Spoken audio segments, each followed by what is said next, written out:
И стало Бориса Суранова. Его называли журналистом первой волны. Свой профессиональный путь он начал в 17, когда еще будучи студентом, сам решил издавать журнал.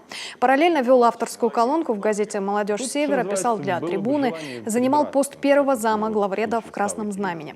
Как говорят коллеги, своей принципиальностью он умел заряжать других. Оттого и практически каждая публикация из-под его пера не оставалась незамеченной. Сыграл немалую роль он и в развитии местной благосферы. Зрителям нашего канала также наверняка запомнится его программы. В начале 2000-х Борис Суранов вел проекты «Персона» и «На кухне с». Сегодня мы в гостях у Надежды Александровны Бобровой. Кто такая Надежда Александровна Боброва, я думаю, знают все. Первого заместителя председателя комитета по СМИ.